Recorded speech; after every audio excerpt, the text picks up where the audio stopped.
Okay,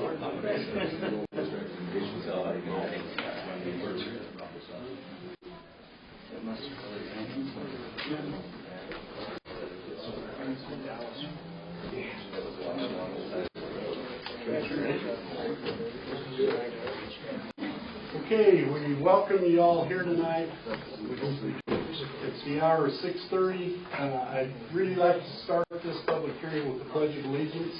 So if you wouldn't mind standing and joining us, I'd appreciate it. I pledge allegiance to the flag of the United States of America and to the republic for which it stands, one nation, under God, indivisible, with liberty and justice for all. Thank you. It's great to see a turnout. What we're going to do is, there's plenty of seats up front, folks. Don't be afraid to come on in. I'm going to turn a little time over to Zach. Mr. Stewart, he will give us a little overview of why we're here, and then we'll go ahead and open the public hearing, and we'll go through the procedure after that. So, Zach, please take a minute. This is a big audience. It's like speaking in church, guys. Welcome, everybody. This is great to see so much turnout for a topic that affects so many of us here in Franklin County. We're thankful that you took the time to come out tonight and hopefully offer your opinions. We're interested in those opinions and what we're doing, and we thank you for participating in the process. Herd districts are something that have been around for a long time. There's a lot of folks that have just found out recently that there's 12 herd districts in the county. I'm not going to get into too many details, but the overview is most of those they were all established before 1990, and for the most part they're just ideas.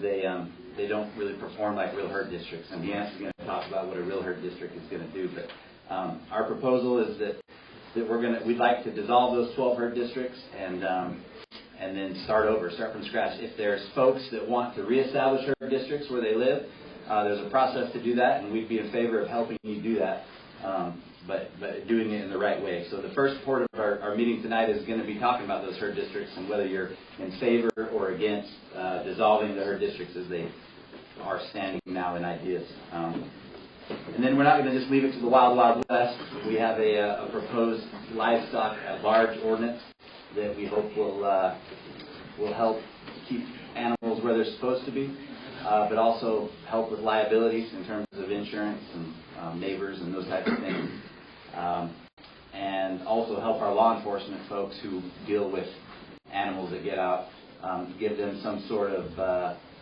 teeth and some backbone to keeping that from happening a lot. So that's kind of the big overview.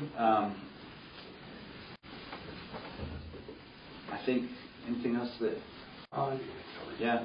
So again, I think Jans Bozen is going to give us some real specifics, and then we'll get into the nuts and bolts of what you guys think, and we're interested in hearing your thoughts and opinions. So.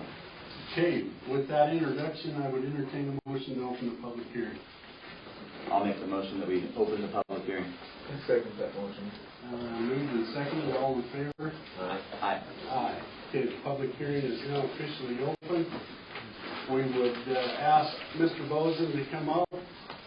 He is going to present as the applicant, basically on behalf of Franklin County, as for the reasons why we would propose doing this. So I'm not great with the whole public speaking and the quoting and stuff like that, but to even question the herd districts and shape them and change them, there's a bunch of county ordinances, and part of that was to form a panel of 5 people, and I was asked to head that up. We met several times together, in person. We spoke on the phone. We also met with the county attorney, Vic Pearson, to talk about the legalities and the stuff that was going on. And like Zach said, there's 12 herd districts, and they were all formed. The oldest one I think was in 1910, and they were all formed up to that point. And in 1990, the rules of what a herd district was and how it was to be enforced were changed. And so a lot of the herd districts that we have are not in compliance, but they were grandfathered in because they had already been passed, or they'd already been formed. Sorry, and So there was a lot of confusion for the brand inspectors and the sheriff's office on how to enforce like when cattle got out and things like that when there were animals at large. And so we came up with like I said, our job as a committee was to create a recommendation and bring it to the county commissioners to talk about what we should do to try and improve the situation here. And I'm going to read part of it. Read what we did as a committee, what we came up as a recommendation, and that we feel there are several better options to help protect the residents of Franklin County, whether they own livestock or not, and all those that pass through on our highways. Because we basically identified 3 groups of people that needed protection: the people on the highways, whether you're coming here to recreate or passing through, whether you have livestock or whether you live here and you do not have the livestock. And, we would recommend replacing all herd districts in Franklin County with a countywide ordinances that is clear and enforceable, which would contain a clear penalty system for repeat offenders. As far as resources, we went out and there were several counties in the state of Idaho, Powder County, Benewah, and Canyon County as examples, that they already have countywide ordinances and they've eliminated the herd districts in their counties. The ordinance should be clear and contain a definition of what large animals are and what to do with animals at large. It would also give clear direction to law enforcement what to do in each situation. And enforcement of the Idaho State Fence Code, which is 35, whatever, using the codes as is, focusing on the fences that are in disrepair where cattle can escape easily. Because I think we all know if you have it, even a little dog up to a large animal, animals escape. They get away no matter what we do. So if somebody's doing a good job trying to keep their fences up, keep them tight, keep their animals in, and they get out, they shouldn't be punished for that. But somebody who has, one wire wrapped around the post and, a clip every other one, their cattle shouldn't be running around and messing up people's yards and gardens and getting out on the highways and causing problems either. The intention of our recommendation is to try and protect all parties involved. We would like to protect animal owners from liability of animals that we all know from one time to another will escape. We also want to protect the motorists on the roads and the county residents that do not have livestock from damages from the animals that repeatedly get out, and from animal owners that will not properly care for their animals or fences. And the problem we have with the current herd districts is nobody knows where the boundaries are. They're not enforced up with the current code, and it's creating a lot of confusion and a lot of problems for our law enforcement. And so that was the recommendation of our committee, was to get rid of them and replace them hopefully with better ordinances, which has worked in other counties already in the state of Idaho. Did I miss anything? I think you covered it, Jens. Thank you. Okay, can we have the sign-up sheets? Can I add a couple things? Yes, please. Jens kind of jogged my memory. For those who don't know what a herd district should entail, in order to be done correctly, there should be a fence around a perimeter fence around that herd district. There should be cattle guards going into that herd district and out, and there should be a taxing district set up so that those within that herd district are taxed annually to help with the upkeep and maintenance of that district. And then inside that herd district, there should be a fence-in type of a situation, so everybody living in that herd district would be taxed and then be responsible for those fences. So that's something that when we say that the herd districts that we have now are just ideas. I mean, there's not one in the county right now that has a perimeter fence and cattle guards and any taxing that goes with that. So that's just something to think about with what a herd district should be. Good point. There is overflow.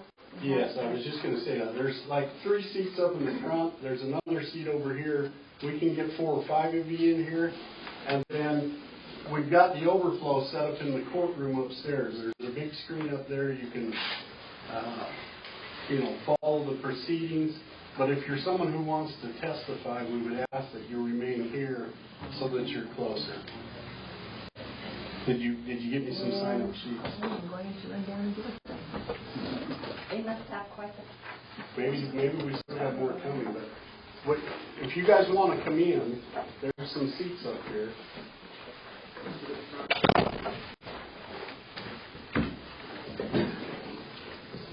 This seat's taken.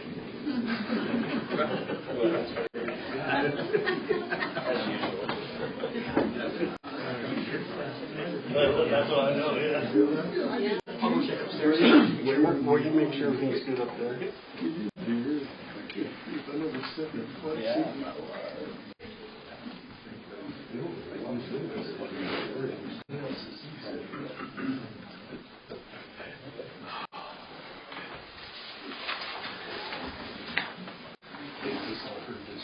Yes, this is dissolving and dissolving.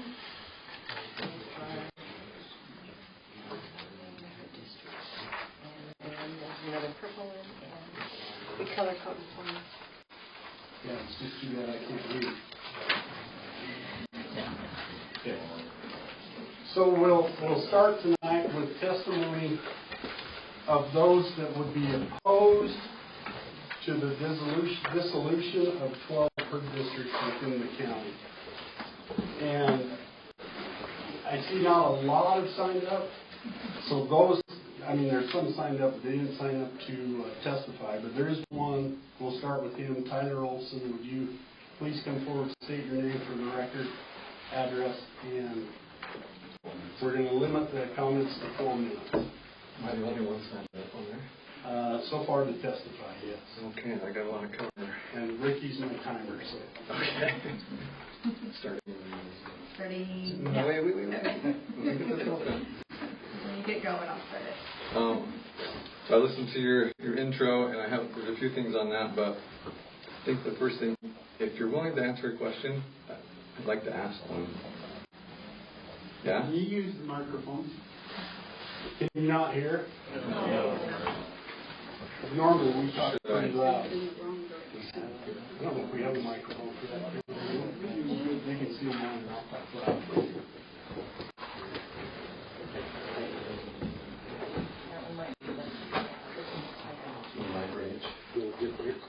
Yeah, that will get it. No, that'll work.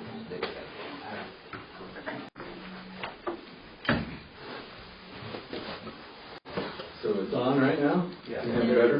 Awesome. So my question would be, has the county received a petition from 50% of the landowners in each of the districts that you want to dissolve? No, we've not. Okay. We did when we first had the meeting. I've got petitions that were signed several years ago. The committee has it. Yeah. 50% of the landowners in every You district. want to see them? I think it'd be pretty important. Yeah.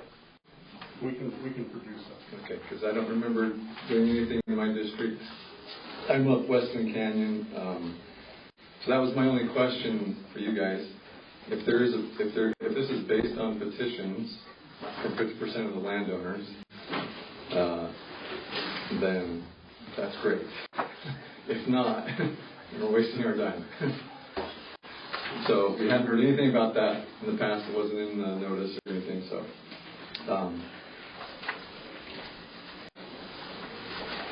So if you have the petitions, then I'm just going by the code.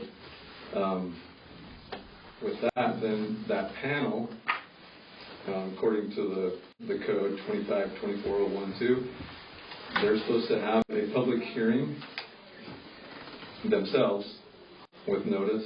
I don't remember hearing. Was there a hearing for them? That's what we're doing now. This is their hearing. Yes. Okay. All right. And so after that public hearing, they recommend whether or not a modification or elimination of her district is insufficient to control the movement of livestock in an area, and then you can establish an ordinance according to the herd district law. In the herd district law, now this gets into your next hearing, so I'll just go with this other stuff for now. If you've got, it would be really nice to see these petitions, because it's hard to comment. Yeah, I probably can afterwards, but right now. Yeah, okay.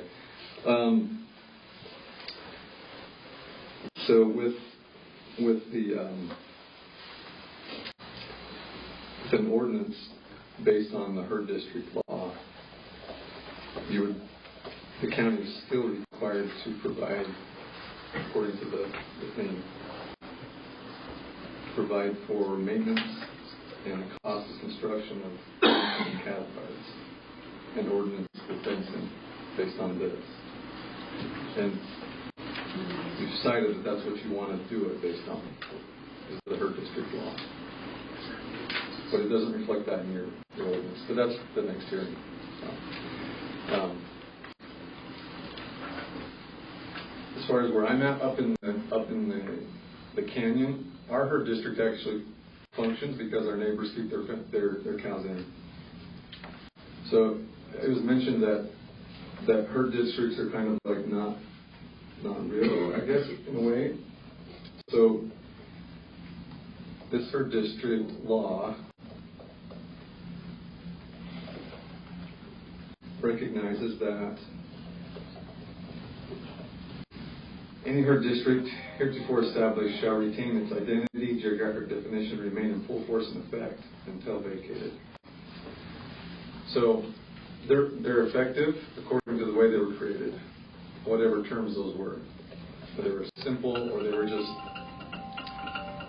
interior fences. There wasn't a requirement back then to have exterior fencing or cattle guards or to have taxing. So that was new after the 90s. So anyway, I'll be done, and the rest of my comments will be for the ordinance. Thanks, Tyler. Any written comment outside of this? I do have one. Would you read it in? Sure. It's from Amy Haycock. We can't hear you. Can you flip that over? Amy Haycock. I have a problem with dissolving these. In fact, open range is not something I want. We have livestock ourselves, but we've always took it upon ourselves to be good neighbors and keep our livestock out of other people's private property. We absolutely have had our pigs break out, our cows break out, so we are spending $30,000 to galvanize, steel fence them in this year. Yet we don't get the same courtesy from Beckstead's cows. Last year their cows came into our property multiple times. They would come up to our property many times to try and hunt the cows down, and the cows would be gone. They also wouldn't come up immediately and would lazily take 2 days to get up here to get their livestock. My 4-year-old daughter and 8-year-old son were charged. Their cows are not nice. They do a lot of damage. It's our private property, and when we lose our own property simple because of county ordinances, that is a problem, and I will not vote for supporting this. Also, the fact you say we must be taxed according to our herd districts is also false. I have spoken with an attorney, and for herd districts, you can levy taxes to pay for fencing and barriers. You do not have to actually tax people. Many counties actually have them without ever taxing people. If Beckstead could actually keep their cows contained, I would care less. But this has become an extreme problem, and the fact that you've mentioned herd districts have been since 1964. I can't stand by this when cows become more important than the protection of my children. In addition, I spoke with J.R. Fellows, who really explained this very well to me. Ultimately, I feel like many people down Cub River are passionate about this issue because the Becksteads don't care to keep their cows off our land. Many of us have had damage and problems with issues with their cows eating food, and they just don't seem to care. It's the lack of care being a good neighbor to everyone who owns land here that causes us to be frustrated. I think there is a win-win situation here rather than simply saying only open range or only herd districts, because I agree with protecting ranchers. I agree with protecting livestock. I agree with being a good neighbor and steward of our livestock. I would appreciate giving a talking to them about possibly moving their lease in the cattle from the National Forest elsewhere, because their cattle won't stop coming down and will continue to cause all sorts of problems. Thank you. Any others? Not against. Okay. Is there anyone here that didn't sign up that would like to speak being against dissolving the herd district? Come on up, introduce yourself, state your name for the record.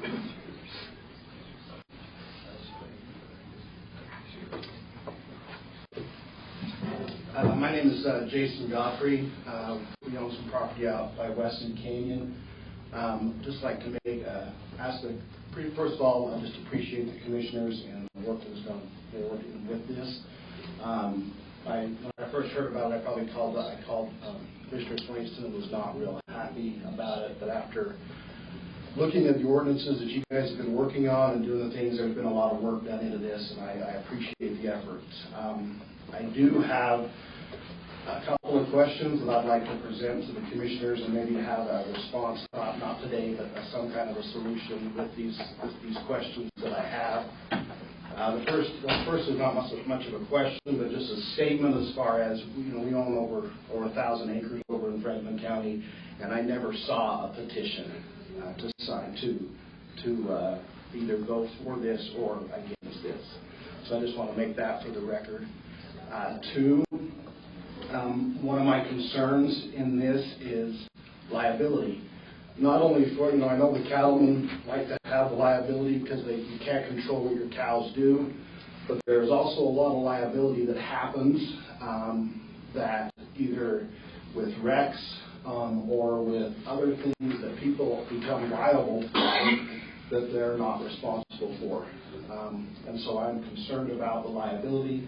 I don't know if the ordinances that you guys have really cover everything on that liability part. And that would be something I think I would ask that you look into more.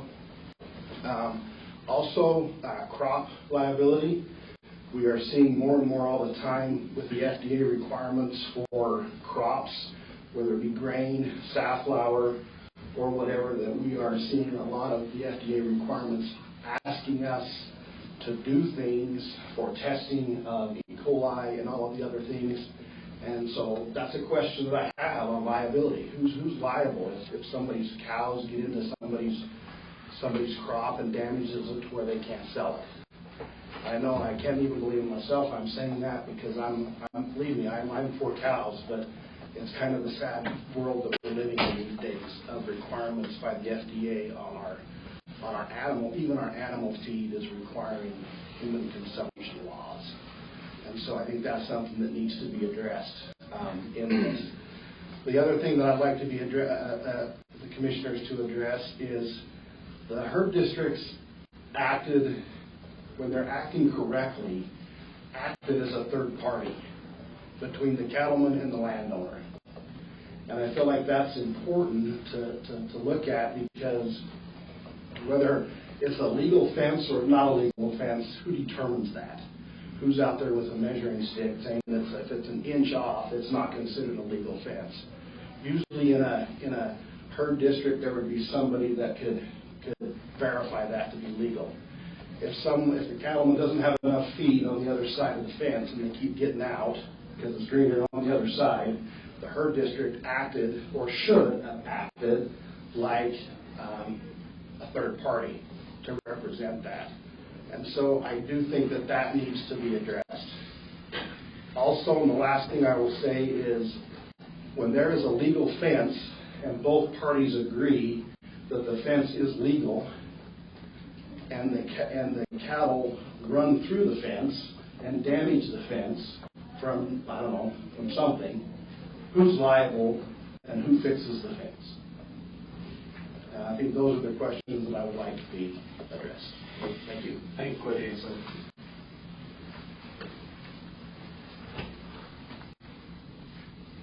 Anyone else want to testify? Come on up. Against? Are you against? The herd district? Yeah. Yeah. Okay. Come on up. Against dissolving it? No, not against dissolving. You sit back. All right. You think you're not against dissolving?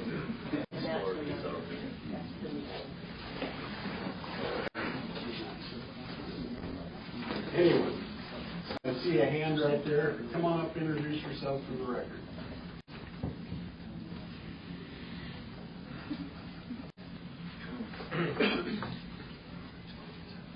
My name is Gay Pace, and I live up Cut River. I don't know if I'm for and against, but I do know what I'm for. My property is close to the National Forest boundary, and all of us that live down there by Deer Cliff Inn, all in there,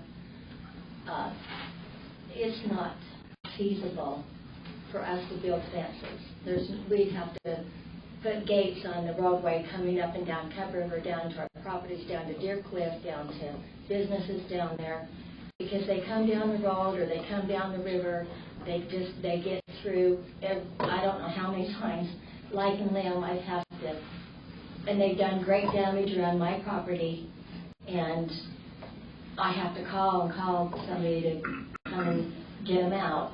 And there's big bulls, and I've had to take a broom, and it's not fun because I don't know if I'm going to be charged or had to get them off the burrs, covered my long hair. Took hours to get. I mean, they just have ruined my property to get on there, and all I know is that those properties were there before the grazing started. They were built in the 40s and the 50s. And long before, we didn't create this problem. I'm not against cattle, but I'm against them getting out on my property. Everybody is, and doing all the damage, and nobody's responsible to life or limb or property. And I don't feel like I caused the problem. We didn't cause the problem, and I don't think we should be responsible for it and be taxed to build fences to keep them out. I don't want to be. Because basically, shouldn't be my moral responsibility, me, to keep them off my property. I didn't create the problem, therefore I don't think I should be responsible for it in any way. And I appreciate listening to you, but I just get so frustrated because it happens a lot where I live. Because they do the roundup, there's somebody cattle down there and they get through. And I don't border right on there, on the line. I'm down below, but my cousin does, but they still get out, or they can get down the river, go out that way and come down on my property, which they do, or the top road. So I appreciate you listening to me, but that's how I feel. Okay, thank you, Gabe. Anyone else opposed? Anyone else?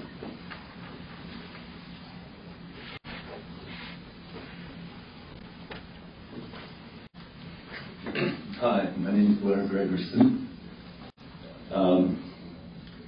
I don't know whether I'm for it or against it, tell you the truth. I guess the question that I've got, if you got land, you got cattle, and you're trying to maintain the fences, but your neighbor has land that they rent out, and the fence isn't good. And so I've gone to him a few times and said, hey, let's get together and fix this fence. And they're like, well, we will, next time we're around, we'll get together and look at it. And I've gone to him a few times, half a dozen times or so. That doesn't happen. But then they rent it out, their ground. And then the cattle get over on my ground that, well, okay, I'm trying to keep it for pasture for when I rotate the cattle back in, and they're in there eating cattle. Or they've gotten in when our cattle are there, and their bull breeds ours or something, or they're in there fighting with our cows and stuff, and it's frustrating.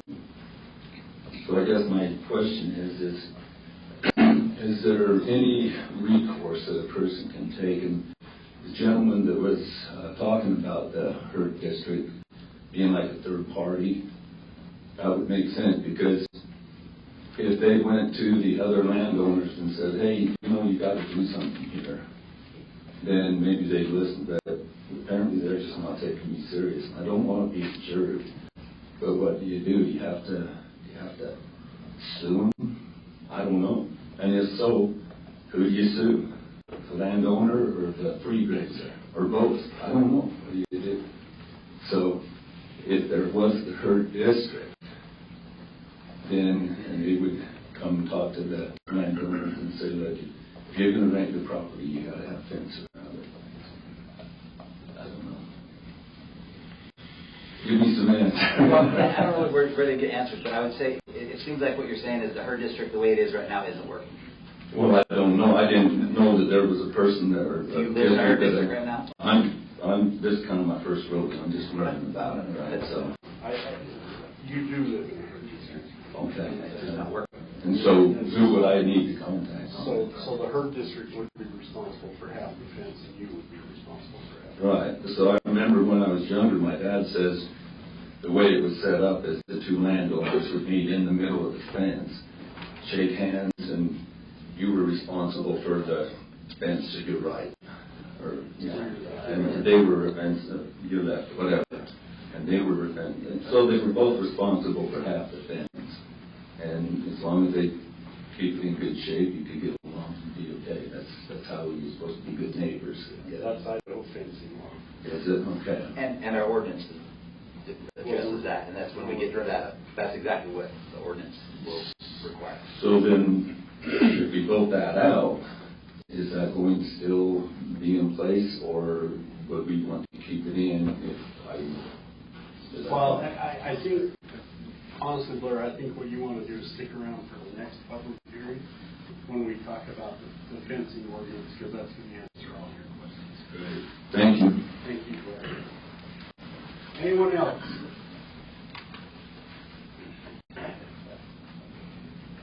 I assume there's nobody upstairs that wants to testify. I just don't want to miss it.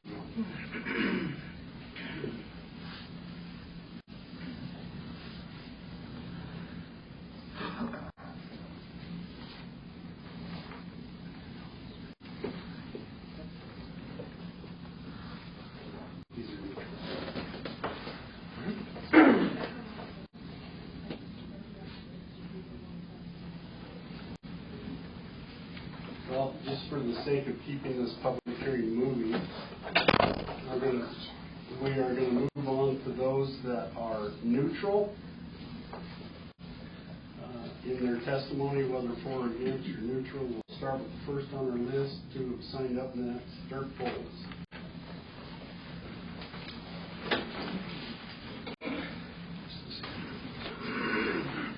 Thank you.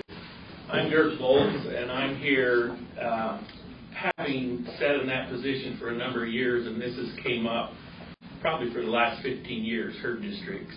I commend you for getting it to this point where you can have a public hearing and move forward one way or the other. I sold my cow, so I don't really care. And so it doesn't matter for or against, but I just commend you on getting to this point. We've tried numerous times. I think your committee deserves a big thank you for getting it here, because it's a confusing laws. It's confusing what can be in and what can't be in, because I know multiple herd districts are illegal because they have government property within their boundaries, which are not allowed. So even no matter what you do, you've got to straighten those boundaries out and clean those herd districts up. Personally, I always felt it was better to start over again than it was to try to manipulate them into what fits the rules today. So again, thanks for getting it to this point. I have some more things on my list that we didn't get done that I will turn in later for you to finish up.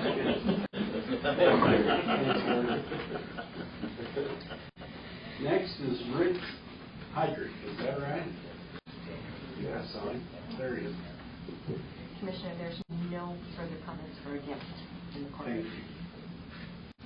I was going to comment on the draft ordinance. This is for the herd district. This is for the herd district. It should be on the draft ordinance as well. That will be on this one. Yeah, I apologize. Okay. I combined my comments, but that's pretty much focused on the ordinance. Great. Next on the list is Stephen Fuller. That's you. Come on down. Well, I didn't know you were so popular. Probably not the right word. Steve Fuller. I'm not sure if you're talking about this. I thought first both hearings started at, and one started at 7, and then, but anyway. Are we talking about the ordinance? Okay. No, the herd district. All right, what I have to say is have both. Is that all right? Yeah. Then I can leave you all to what you want to know.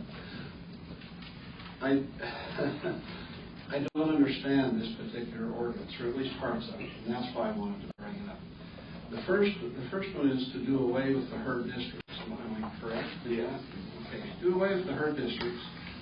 Then, absent anything else, we would have open range. Correct. The problem is, and then of course this next ordinance, the ordinance that you're going to be taking up shortly, creates, in essence, in my opinion, a herd district for the whole county. However, it's inconsistent in some ways. And that's the part that I wanted to talk to you about. It talks about at the beginning, in the purpose and authority clause, this is being done to protect private and public property and so forth, and to protect against animals running at large, motorists, residents, that kind of thing. So in essence, then it says there can be no animals on public roads, that kind of thing. All well and good. That's what you have in a herd district, basically, is you have to fence in instead of in open range, you have to fence out. Okay? Well, I'm okay with this. As I was reading it, I got to the end, and it says, Section 11, construction against strict liability. Nothing in this ordinance shall be construed to impose strict liability in tort. That's a legal term of art. I can live with that. That means that just because you have an animal on the road doesn't mean you're liable for it. Strict liability. Then it says civil liability shall be determined according to Idaho law. Fine, except it says independent of any violation of this ordinance. So where are you? Let's say you're a motorist. You hit a cow on a road in Franklin County. Okay. What happens? It says here, as I read that statute, this new ordinance, that that independent of this ordinance, you got to prove, according to Idaho law, liability. What's Idaho law in the absence of a herd district? Open range. So in essence, what you're making then is the entire county open range with regards to liability for motorists and maybe other things for damages. It's open range, the whole county. But yet the ordinance sounds like you're making, it sounds really good. You're just saying everything is to be, you're not supposed to have animals on the highway. You're supposed to protect motorists. That's what it says. But it turns out, it looks like to me, in the end, it's not. You're saying it's open. In other words, if I'm Mr. Motorist and I go down the road and somebody's left their cows out on the highway, it's at night and I hit that cow and I'm severely injured, I have to go back to Idaho law, which now says open range, and which means that, and if you read the open range law, the owner of the livestock is not liable, but I can be liable for the cow that I just hit, even though it broke my neck. You follow what I'm saying here? Now, I don't know if that's what you intended here or not, but in essence, it's giving and taking away. It's giving an ordinance that says, we're trying to protect motorists, we're trying to help people, but it's not. If you read that last sentence that I just read to you. And that's on the fence. Well, it's on the construction against strict liability of Section 11. It seemed to me to be inconsistent. It seemed to me to be somewhat misleading of what you're trying to do. I'm not sure what the purpose is here. If it's to create open range within the county, or is it to do all this wonderful stuff about protecting people, assets, property, and motorists? I just couldn't quite tell. Yeah. That's all. Does that make sense? Thanks, Steve, but I'm going to challenge you. Once you go home and read Idaho fencing law. I've read the Idaho fencing law many times, Robert. I know what it is. Okay. And I've litigated it before, too. You'll be perfect. All right. Thanks, Steve. We're going to back up. We have two others that wanted to testify against. So Burton 2.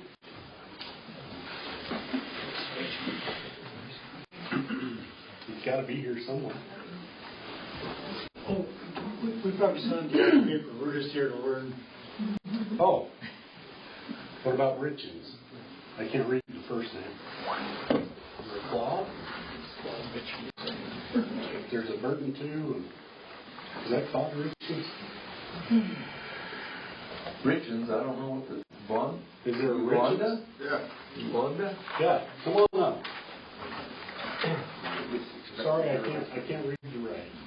Just have a seat right Just there. have a seat right there, introduce yourself. I'm Bob Richens of Oxford, Idaho. I'm in the herd district.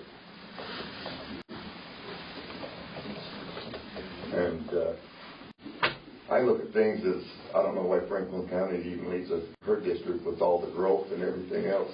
More traffic, lots being sold everywhere, and coming in, getting more crowded, and all that livestock on highways do is cause a traffic jam.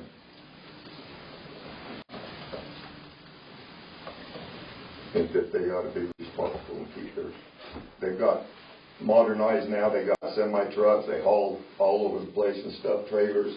I don't see where they need to put them down the highway. They go on people's lawns and everything.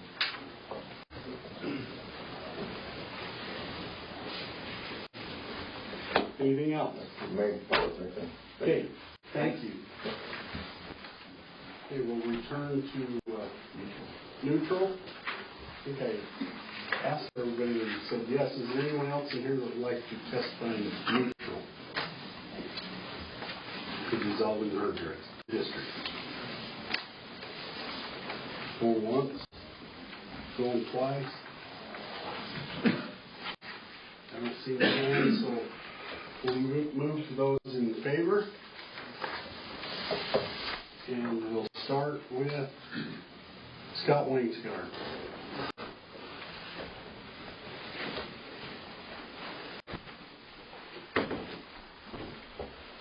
Take your name, Scott. My name is Scott Wainscott, and I'm for what's the right word? Dissolving. Thank you for dissolving the herd districts. And the number one reason is because of the confusion that it causes. The herd districts currently in the county are not according to the 90s law onward of what a herd district is supposed to be. And I am fine with a herd district as long as it follows that law. Otherwise, I think like Idaho is an open range state. That is our state law. And if that's not something that you want to be part of, then I think that you need to change the Idaho law. Or you need to create your own herd district. And that herd district needs to have a fencing plan. It needs to put the fence around on the outside in order to keep the cows out of your herd district. Because that goes back to the state law. And that I understand like cows going through rivers and across rivers and through holes that you wouldn't think a rabbit could get through, especially cows. Like trying to keep those cows in is a full-time job. But not only that, and then the problem is we have to divide up the fence the way the state has said. And the problem is with a herd district, once we think we're in a herd district, you don't have cows, then you don't feel like you have to fence. And that's the biggest confusion. I actually have property along two different herd districts, from the western one to the Fairview one, and neither one of them are fenced. And they're not controlled by a herd district at all, even though they're supposed to be. And so that's what my thought is, in order to clear up confusion, I have no problem with a herd district as long as everything is instituted for a herd district. As long as they're functioning. As long as they're functioning correctly, I think that's fine. And those that don't want cows, and I appreciate those that don't want cows on their lawn, and all those things, then, according to open range, you should fence out your lawn and keep the cows from that. And if you want to create a herd district, because it's not just you, it's you and your neighbors that want to keep the cows out, then pay for the fence to go around that neighborhood. Thanks, Scott. Next on my list is James Mosen.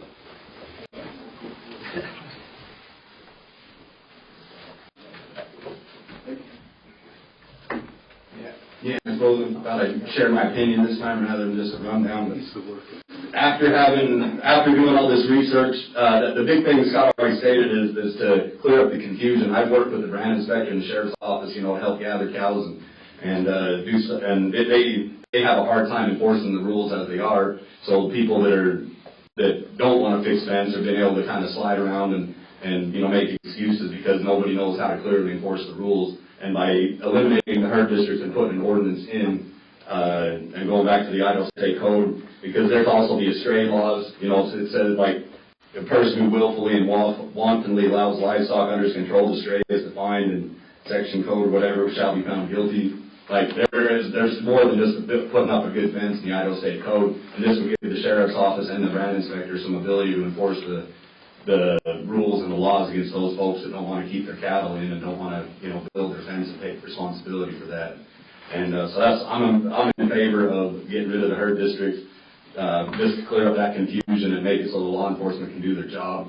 And just like to echo Scott a little bit, if I was going to build a subdivision, I would put a herd district around it and fence it in, and so then if any cattle got onto my property, I could hold down the owners of the cattle liable. But as is, we're not able to enforce those things because they haven't been active and they haven't been set up properly how they can be enforced. Thanks, Anthony. Next on the list is Julie Marks. I might have just marked something that wasn't in through the study.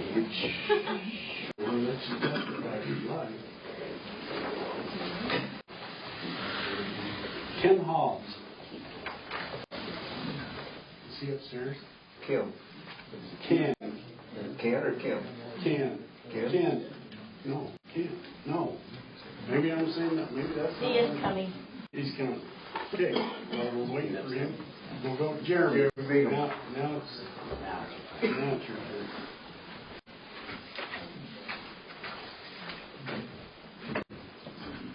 Jeremy Bingham. I'd like to address the open range against the forest. Idaho state law says you own property against the forest, you should fence your land. That takes care of a lot of property that, with this being put in, that the sheriff can enforce, where the ranchers and landowners that use a forest permit have a hard time getting. There's letters years and years back that we've had attorneys write, that we've had forest people write, that we've gone to landowners that border the forest to get them to fix their land or their fences. That fence continually does not get fixed, or it's not even up in most areas. Those cows, they come down. Again, if it's open range, you got to fence them out. The next landowner is the one that really gets punished by it, I guess, and that's the one we hear from. Because those landowners that border the forest, they don't care, they're not here. They're out-of-state owners, California, Utah, whatever. So that's why I would say that a herd district that borders the forest doesn't really work. And I understand the people that border on the other side of the landowners that want to have no cows in there. But if they would understand that it's got to go back to that landowner and that Idaho state law is where it needs to go to. So that's why I would say that this is a good thing to change out of and to try to get moving forward. Put the blame where it belongs. That landowner. Thank you. Thanks, Jeremy. Okay, Ken.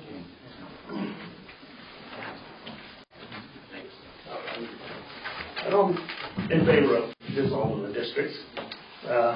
For a reason, I think everyone in the district should be treated equally. Someone that's in the herd district they're in open range, and then there's other areas that aren't open range. And I think we all need to be equally represented from our county.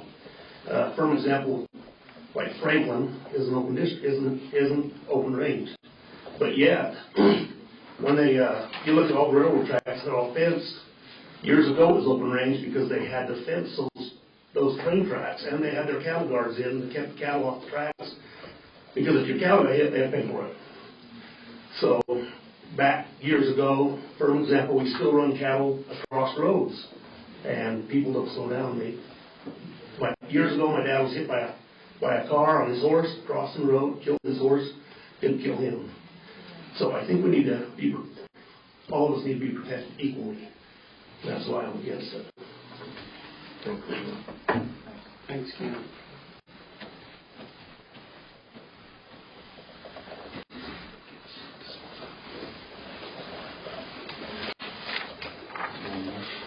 There it is.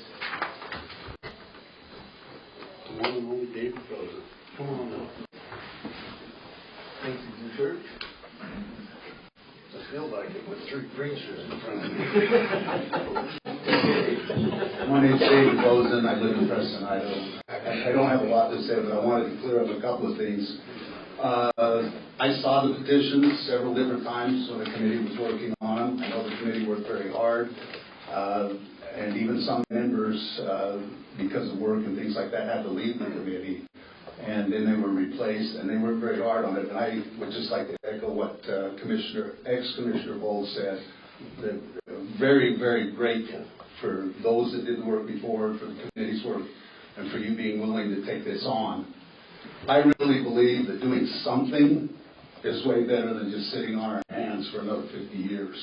I am firmly in favor of dissolving the herd districts. They're set up wrong. Many of them have never, ever been functional. And if we have the Idaho Code to fall back on, like Steve Fuller said, we have the laws of the land. And you've made a very wise decision to have an ordinance hearing afterwards where we can clarify those things and make it best. That I know of, no cattleman ever wants his cattle out. We want them where they need to be. My experience with dissolving herd districts and going to Idaho law is I do have some experience with that. It's painful in the beginning because people are going to have to put up money to fence. And once those fences are in place, then they can live according to Idaho law, which is face your neighbor and fence to the left. But I've seen it work. It's painful when people have to put up good money to fence, but it does work. And I'm very much in favor of dissolving the herd districts and starting over with open range. And then if someone wants to do a herd district privately, they can do that. And I think you've left the window open to do it. Thank you again for your work. Thanks, Dave. Okay, that looks like everybody that has put yes on the sheet. I'm going to ask, just like I did before, are there any others that would like to testify in favor of dissolving the herd district? I see a hand in the back. Come on up, introduce yourself.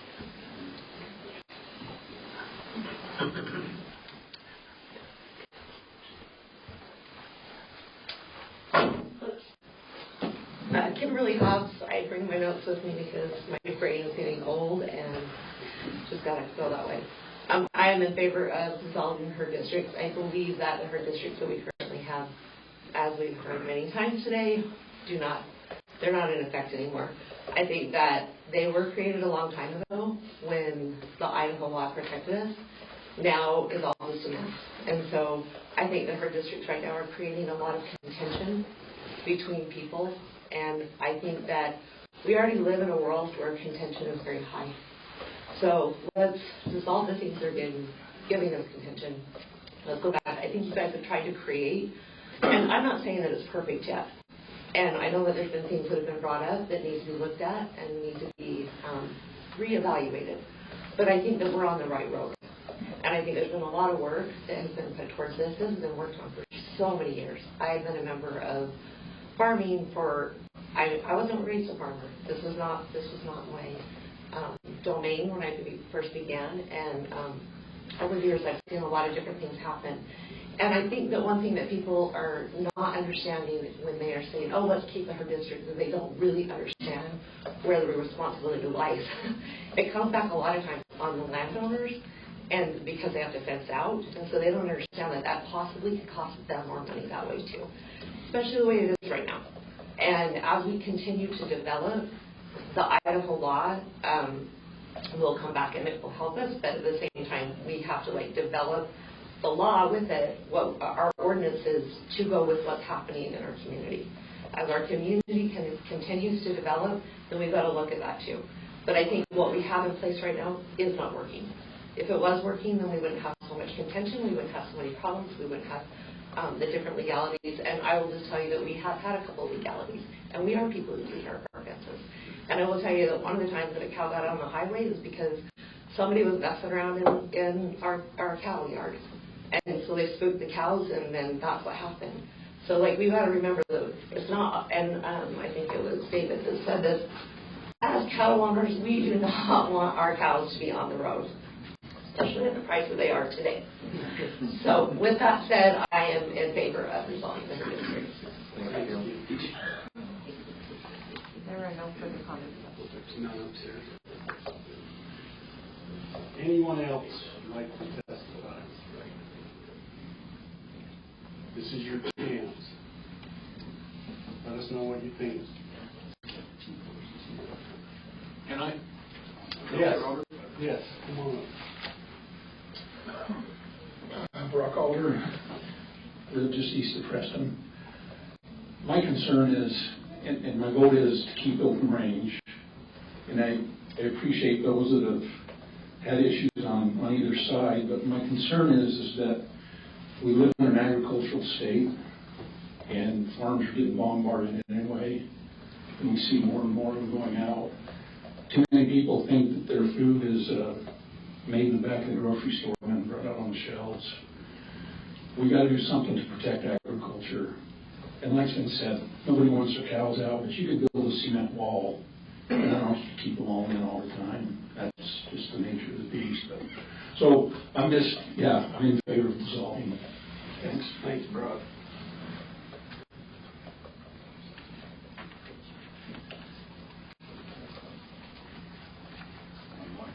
One more, yeah, the extra. My name is Burton too, and I'm a victim of open range.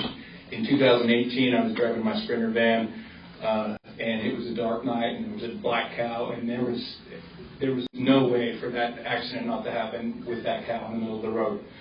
I had 6 small children in the car, and it's real. They could have been killed. I could have been killed. The car was totaled, but it was a great car, and we weren't killed. So that's what we're talking about here. Thanks, Bert.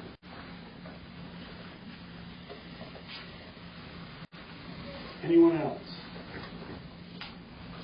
Oh yeah, I forgot it. Yeah, Come on up. I'm neutral, but this is. Yeah, he was on the ordinance. Oh, you were on the ordinance. Are you on the ordinance? Not yet. Not yet. We're still on our. I know your answer. I'm going to get you out. You still only get 4 minutes though.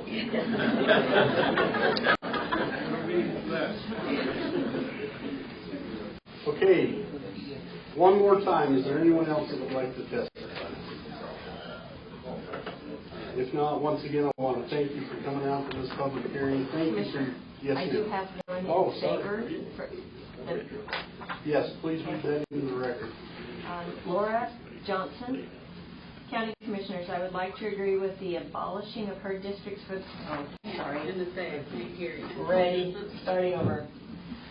Laura Johnson, County Commissioners, I would like to agree with the abolishing of herd districts for the county and agree with the proposed Franklin County Ordinance 2026-XX-XX, livestock control, fencing, and enforcement, with some caveats in regards to cattle guard requirements for county roads with gates and adjoining property owners. Thanks. Laura Johnson, and she lives up in Cumberland.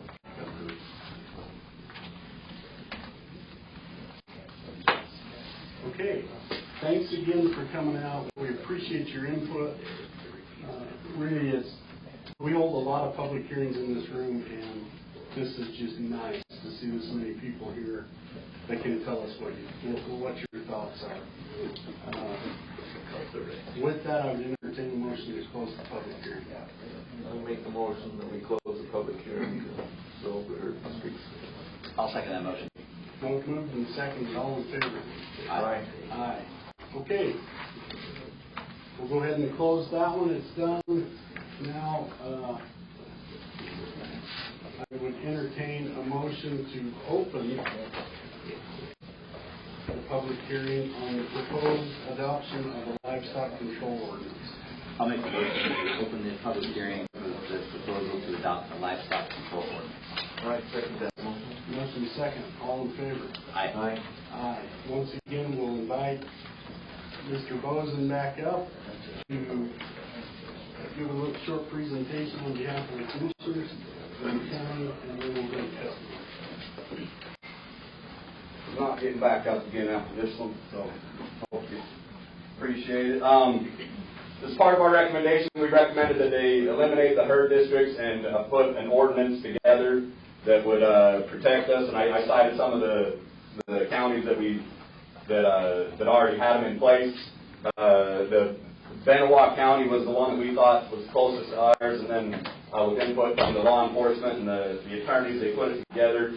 Like I said, trying to help to protect all three people we talked about: motorists, livestock owners, and people who live in the county who don't own livestock.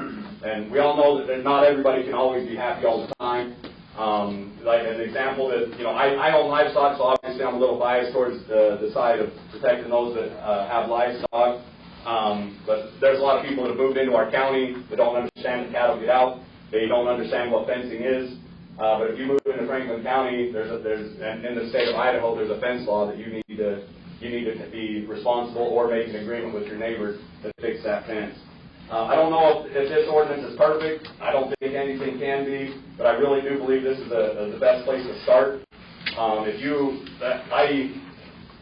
you read the Idaho State Fence Code, and then you add the ordinance on that they have put together, I believe it is the best. We felt that it would be the best to do this ordinance, and this is what our commissioners have come up with, the law enforcement, to try and protect all three parties that are involved. And it is quite extensive. There's rules against people that just let their cattle run free all the time. They can be labeled as strays, and those people can be in trouble if you don't fix your fence. Even if you don't have livestock and they get in, you're liable for that per the Idaho State Code. If you have cattle and you don't fix your fence, you can be held liable for that. It's all in here if you want to do some real light attorney reading. And I know more about it than I probably want to, but I do believe an ordinance is much better than what we've had. I don't know. I'm not smart enough to know if there needs to be adjustments to this, and maybe that's why we're coming up with an ordinance now, because we feel like there needs to be something more than what the Idaho State Code is, and be more specific and tailored to Franklin County. Thank you, Ian. Okay, with that, we're going to open it up to testimony first on our list. Oh, you know what? I would like to invite the sheriff to come up and give his 2 cents worth on the county's part as far as this ordinance goes, as he helped write it.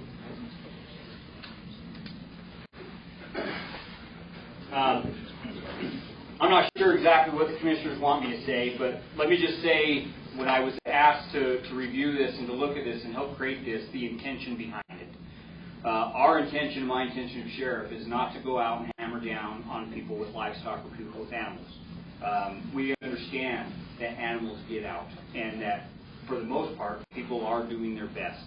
The intention behind all of this is to try to give clarification to what we're talking about and dealing with. And those who have the attitude of herd law allows me to do this, so I will take advantage of everyone else. Probably is the best way I can phrase that right now. We are seeking to find ways to protect everybody, and those that are habitually out of compliance and make zero effort to make things better. There needs to be a mechanism to address that. Right now, with Idaho law, there is fence law, but there is zero mechanism of enforcement for the sheriff. If you want to enforce that, someone asked earlier, yes, you must sue them civilly. They can be in violation of the law, but the only way you're going to get any recourse from that is you have to sue them civilly. And so that's kind of where we were coming from on this. I don't know if I explained what perfect. Thank you, Sheriff. Okay, we're going to start with those against. And first on our list is Tyler Olson. All right.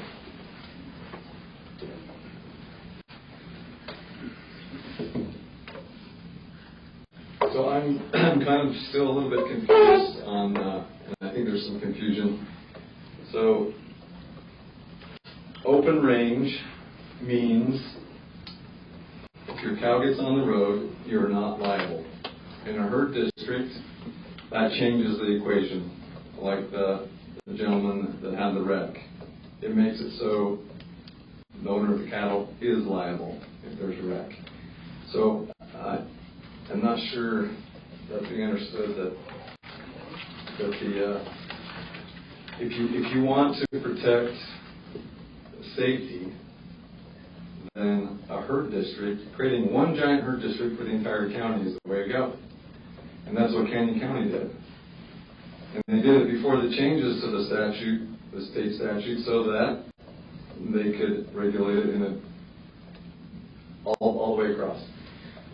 By you enacting this ordinance, you will not be able to affect open range. You can regulate areas that are not open range. So if you look through all other county ordinances that deal with this, other than Benoit, because theirs went into effect before the 90s. They didn't have this restriction that was added. So you look at Power County, you look at Bonner, you look at, there's several of them. They have an explicit exemption for any land that is open range. They don't want to touch that because it doesn't fit within those laws. So I asked the question that Steve asked, I don't quite get it. I'm not sure how it will work that way. If the intent is to regulate countywide, but yet it's all open range, I don't know how it will do that. I don't. So that's just one thought. And the idea that with more growth, the open range idea doesn't really fit anymore. And that's where a lot of the counties in Idaho are going. A lot of them have either adopted almost countywide herd district, or they've just gone to another option, which is they zone uses of animals in certain districts rather than requiring fencing or whatnot. I don't necessarily like that idea, but that's where they've gone because that's where they're required to go because they don't have another option now the way the law develops. In the draft ordinance, I noticed in one part it talks about that on the fence part that what's the word they use?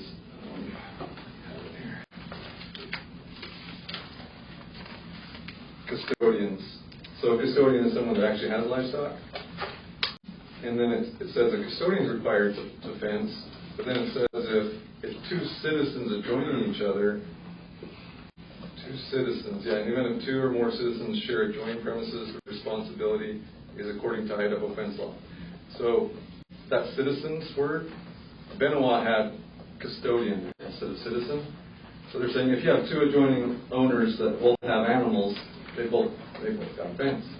But if you have an adjoining owner that doesn't have any animals, and if they've chosen not to enclose any of their land, under Idaho fence law, they don't have to. They don't have to do anything. So that doesn't accomplish what you're trying to do either. So unless they've chosen to enclose, if they choose to enclose to keep something in, they don't have to participate with that other landowner on their fence, unless it's a long-standing boundary fence, right, that they've agreed to. So anyway, I think there's issues with it. I think it could work with some adjustments, but I wouldn't approve it as is. There's problems legally you could have. Okay. Thanks, Todd. Good. Thanks, Tyler.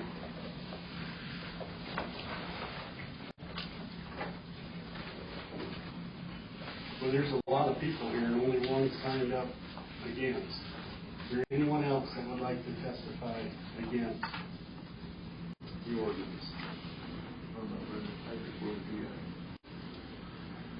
That's true. Scott?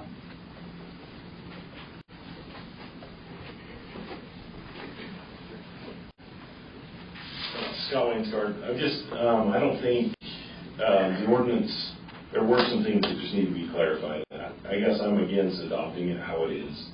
not necessarily that I'm against adopting an ordinance or reestablishing herd districts, but I do think that there is some work that needs to be done defining the difference in between open range and, and like the custodian word.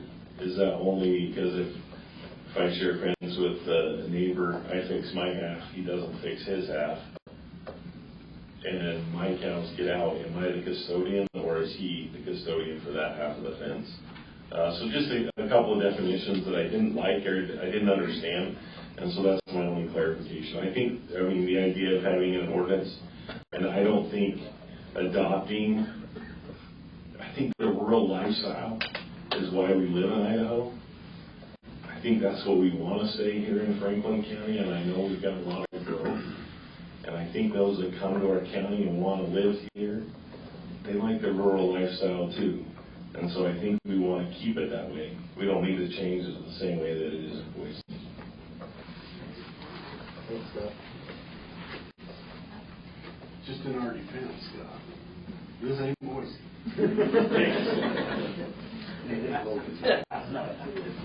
Okay. Rick, were you against? You ready? Are you sure? I think so. One way or the other, you can come up here. I'm going to read so I stay crisp and clean within 10 minutes. Camille's been great. State your name for the record.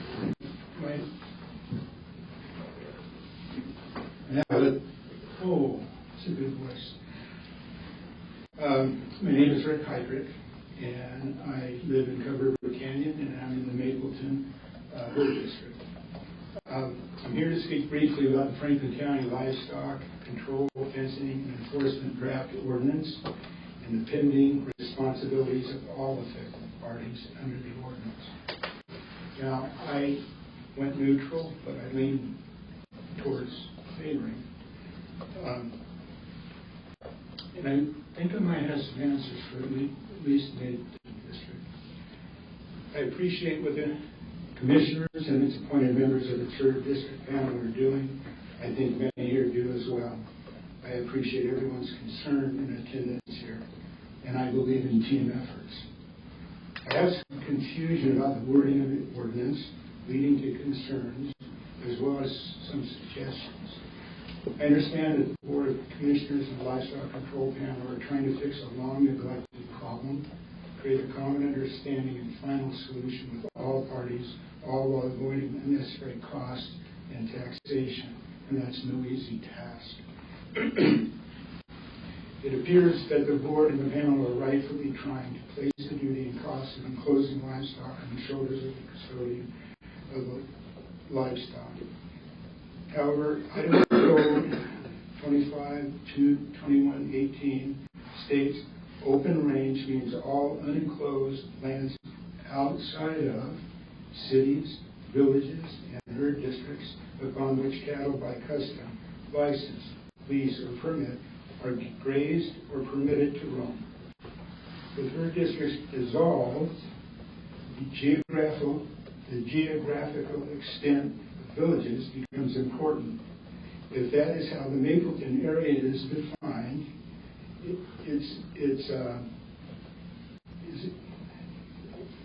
back up. With herd districts dissolved, the geographical extent of villages, if that is how the Mapleton area is defined, is not elucidated in the draft ordinance.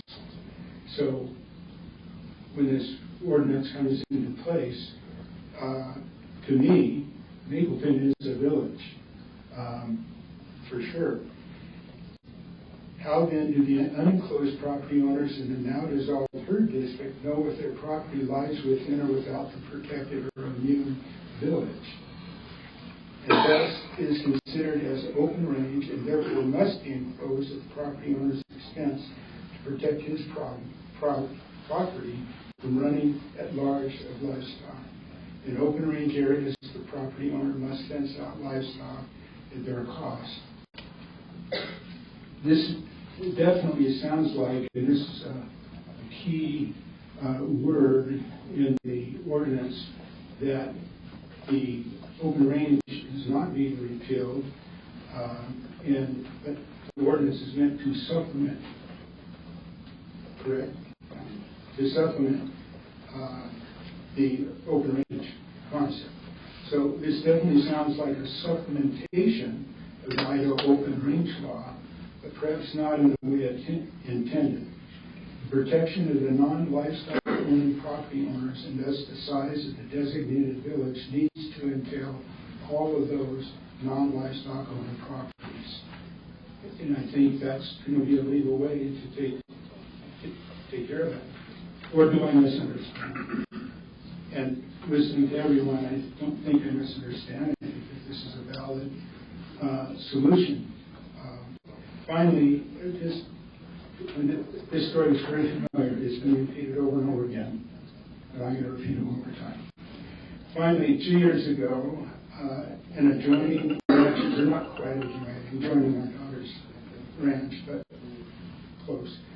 Cattle were visiting our almost entirely enclosed property over several nights, and we live in the Maple Ridge subdivision, okay, so there's a road and everything's fenced off, but there's always access to that. So we're trying. So 2 years ago, an adjoining rancher's cattle were visiting our almost entirely enclosed property over several nights, stomping on our gardens, getting water out of our pond and causing damage, tearing up and leaving juicy cow pies all over our lawn. We reported this to the rancher. We were told the cattle were not his. My wife apologized and then took photos of the returning cattle on the following night. He then realized they were his. The next night, the cattle were back. The rancher was called, and he responded quickly and well. But after corralling his cattle with our help, which he thanked us for, he said, "You know this is open range," as he left. And that's really common. I'm talking to a lot of people at Mapleton. That's the comeback, but it isn't correct. I knew it wasn't open range, and apparently he did not know it was a herd district.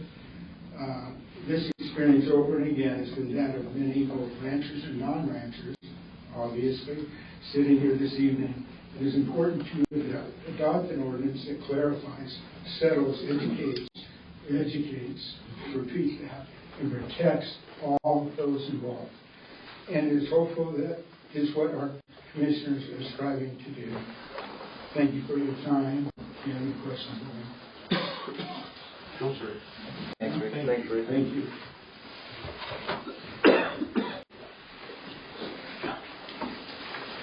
Anyone else opposed? I got a question. Carl, come on up. Carl Wheeler. I haven't read this ordinance, and so I don't understand it. I put opposed from what I've heard. I really don't understand it. But what my question was, how's it going to work if you run cattle on state, BLM, or forest ground, and like an Immigration Canyon, for instance? So Carl, that would just revert to Idaho fencing law. When you border public, state, forest ground, any of that stuff is your responsibility to build a fence, not the guys that are running the cattle on that ground. So if you get cattle out on the highway up there, or sheep, it's straight forest ground. There's no split in property. Yeah. I just didn't understand. Oh, you mean it's forest? It's forest, but there's a highway running through. We don't have any jurisdiction in the forest. But you're Franklin County, so we have no jurisdiction on forest ground. So if the cattle get out on the road up there, is it going to be on your strike system because it's in Franklin County? No. That was my... That's your question. I didn't understand that, yes. We'll get that answer.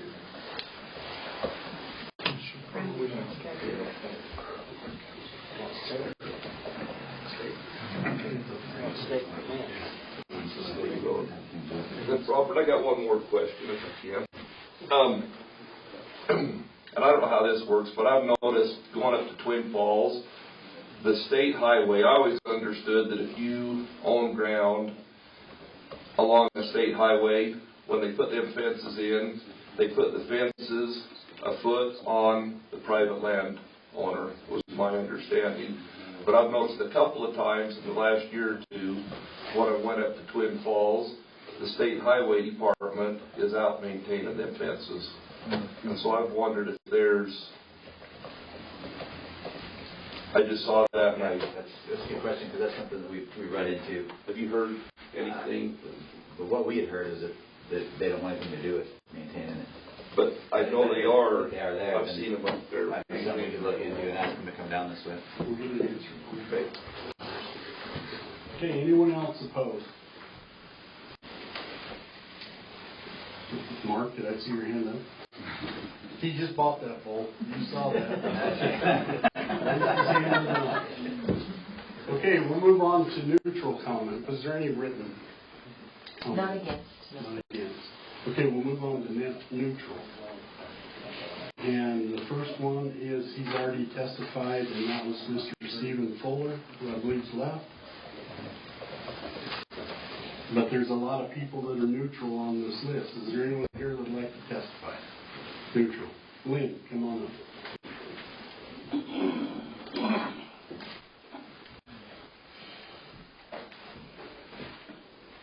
My name is Lynn Garner.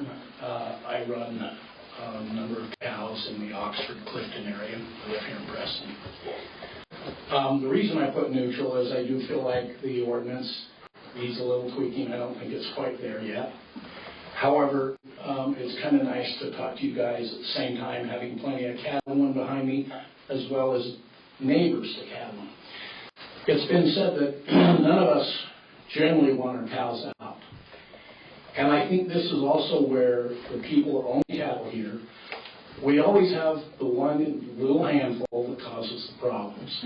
And we all have neighbors, and most everybody keeps their cows. But occasionally when we have someone that won't maintain the fences and won't do that and just yell it's open range to the neighbors is where a lot of these problems stem from. And I think it's a responsibility as us as cattle owners to share with those that have that attitude that we don't appreciate it and that they should be more inclined to keep their cows in. Because of the way it's been with the herd districts and things like that, the sheriff, the brand inspector, they have been completely tied and had an inability to do anything about those guys that wouldn't maintain their fences. I think the good thing about this ordinance and doing what you're doing is it frees up the ability for them to grab a hold of some of those that we're having problems with and put a little squeeze on them. So I am not, when I say I'm neutral, I'm just saying I think we need to look at fine-tuning that a little bit. But I think this is a really good thing, and I appreciate what you guys are doing. And I think it'll be good for everybody involved once we move beyond this, rather than just sit on our hands. Thanks. Anyone else neutral? We do have one more that came from the stairs. Matt Webster. Is he neutral or opposed? Come on in and testify.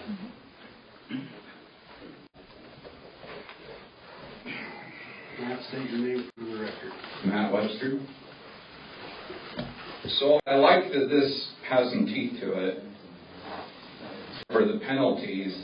That's just my question, though, is, within 5 years, so, the city just got a big sewer plant that they can't pay for. So my question is, down the road, if we get a real estate person, county commissioner, mayor, are they going to strong arm the police to, that's kind of my question. It's like, hey, Lance Geddes' sheep got out. Let's strong arm these guys. That's kind of my question. But I like that you guys are, this is written for people who don't want to fix fence.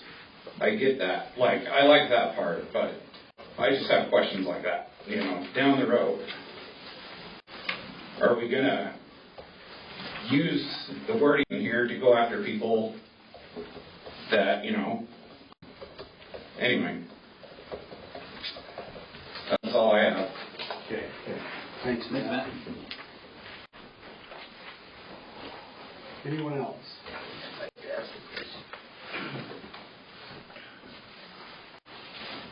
First, state your name. My name is Bruce Lamont. I just want to echo what the last guy said. I'm a little concerned. I didn't know anything about this new ordinance. It's something about 5 years. I don't think there's anybody in this room that can say they haven't had a cow get out in 5 years. I don't think that happens. And the sheriff said our intent is not to go after, but if the law is the law, they can do it, and eventually they will. And that's where I'm concerned. You know, I'm all for keeping cows off the road, like everybody said. Nobody wants their cows on the road. Do everything you can, but cows are cows, and they will get out. Can I just answer that? Yeah.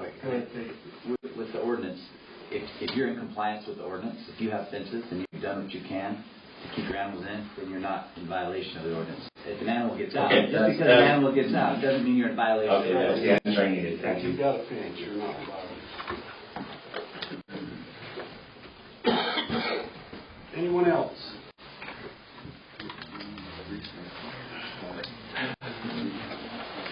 Going once and going twice. Yes. Tyler.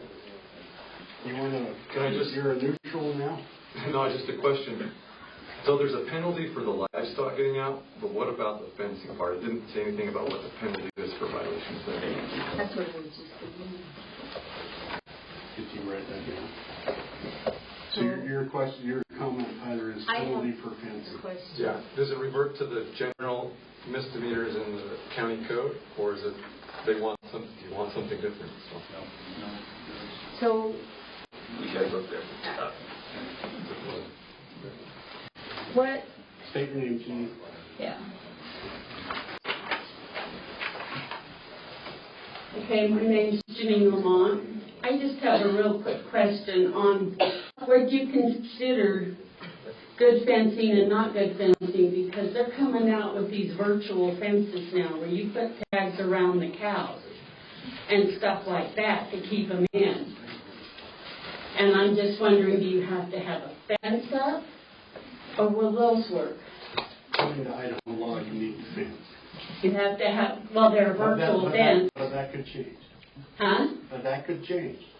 Yeah. Depends on the Idaho legislature. Because those are becoming very popular, and they tend, from what I understand, they tend to keep cows in better. But I'm just, because we've been looking at virtual fences to keep ours in. Right now they're a little too expensive for us, but we have looked at them, and I was just curious. Thank you. Anyone else neutral? Robert, would it be okay if I just said one thing? Please, For sir. anyone that has, for a lot of these tweets, unique tweets, please, on the website is my email address. Please email me with what you think those tweets would be, so I have those, and then let's move forward. Okay? So I don't want you to feel like you want to see something, but then there's no avenue. Please email me. Okay, we're going to move on to those in. Did I hear my name? We're going to move on to those in favor. First on our list, I have a possible. I'm going to call on him last. So the first on my list is Burton 2. Is Burton still here? Gee, we 20 years ago. And then Claude is on the list. He was here. Did he leave as well? Yeah, I think I started to walk out. Okay, I'm going to back up. Mr. Schumann, come up.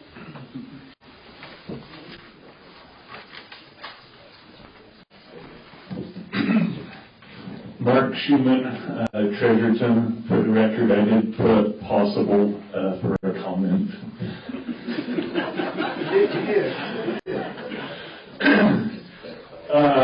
We live up Treasurton.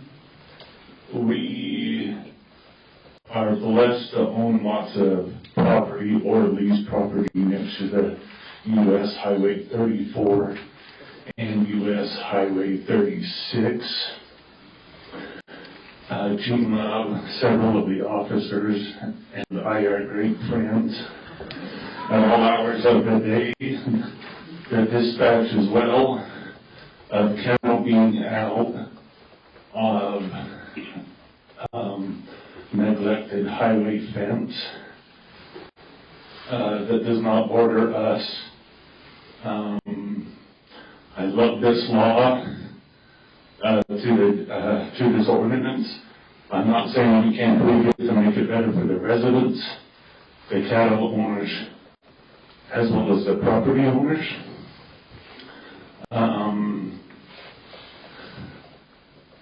There is something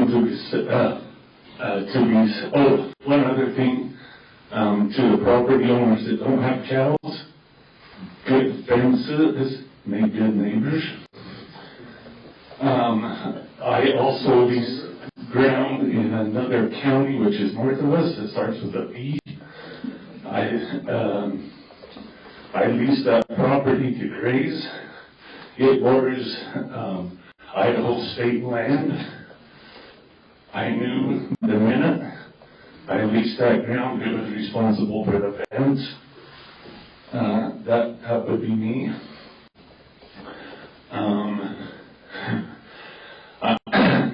Also, to mention the gentleman about driving cows down the highway, we live in the state of Idaho. That would be the right to farm. They would be covered under that, I believe, as I understand it. I appreciate the county commissioners. Oh, I got to get back to the fence, excuse me. The officers have no teeth in the game about being able to, the way it is now, to restrict or penalize the people at fault. The Department of Ag, the state brand inspector, Gene, please back me on this, encouraged us to encourage the state, encouraged us to encourage our county commissioners to come up with an ordinance. I do appreciate this, and if somebody would like to speak to me afterwards, I would love it. Thank you. Thanks, Mark. Yance? No? Anyone else in favor? Any other testimony in favor? Is there any written testimony? I have 2 written. Would you please read those into the record?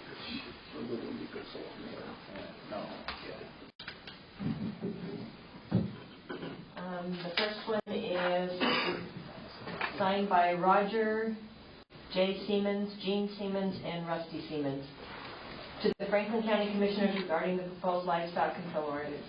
We are in favor of anything that will change the current open range policy. We have had multiple times over the last 5 years that cattle have been on our lawn and in our yard and garden. They have caused quite a bit of damage. At one time, there were up to 50 of them on our property. Doing so, they had to cross one state highway and one county road to get to our property. One time a car hit a cow at night and the car caught on fire and burned. It's just a matter of time when someone will hit one and get killed. It should be required that the owner of the animal should be responsible for keeping them on their property or land they have leased from someone else. If it were no longer open range, the owner could be held responsible for damages done by their cattle, instead of the owner knowing they don't have to even try to keep them on their own property. I don't know how many hours have been wasted or how much the county has spent for police officers to drive out, sometimes multiple times a day, when they get reports of cattle being out. We are in favor of having animal owners responsible to keep their cattle on their own property. It shouldn't be up to those who do not own the animals to be responsible to keep them off their land. That is not right. Please vote for yes for passing the livestock control ordinance. This is a step in starting to make things right. We live in Treasurton, and we never had any problems until 5 years ago. Even with 3 of our closest neighbors all owning cattle, we have not had any problems with them. We are probably aware of who and where the problem lies. Thanks for all your time and effort in working for a solution to this problem. The next one is from Caleb Galbraith. Below you will find my comments that I would like you to read at the hearing Wednesday. I live in Cub River. I have a neighbor who has horses, cows, pigs, goats. His fencing is not adequate to keep the animals on his property, and we've had several issues going back 4 years now. Livestock wandering at large through our property causing damage. We had pigs here this year that rooted around and destroyed a bunch of ground and into my grass. I feel like the livestock control ordinance is an appropriate ordinance for the current modern times we live in. Not to mention that many people speed up and down Cub River Road. The safety of the animals and the motorists are at risk. I think it is fine if you want to own animals. However, as the custodian of those animals, it should be your responsibility to keep them within adequate fencing so as not to damage others' property while also putting at risk the safety of motorists, bikers, and other people on the roadways. Thank you. Okay, was there any testimony upstairs that you know of? No. Okay, I'm going to ask one more time. Is there anyone in favor that would like to testify? Come on up.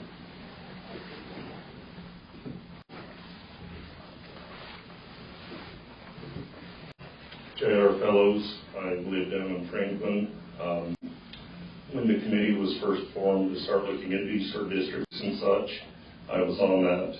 And I just want to thank you guys as the commissioners as well as that committee for pressing forward with this.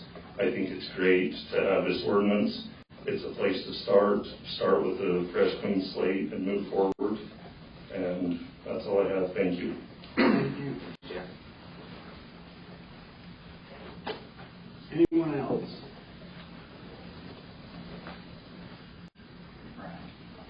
Jeremy, come on up.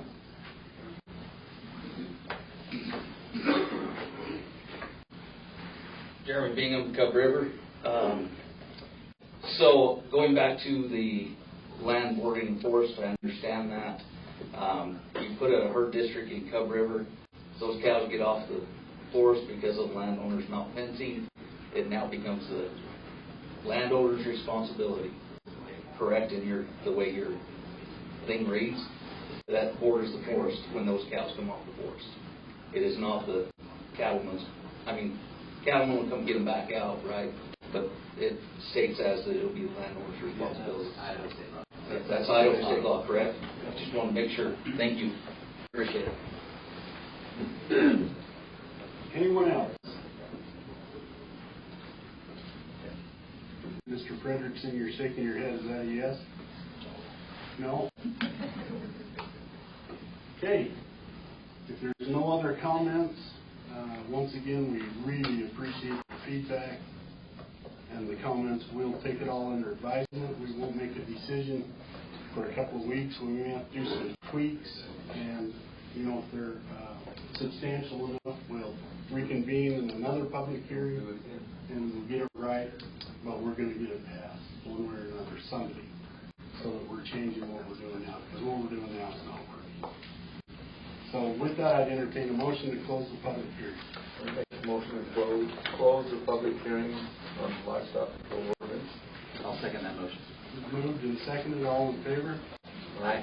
Aye. I'd entertain a motion to adjourn. I make a motion to close the public hearing. I second that motion. Moved and seconded. All in favor? Aye. Aye. Thanks again for coming out.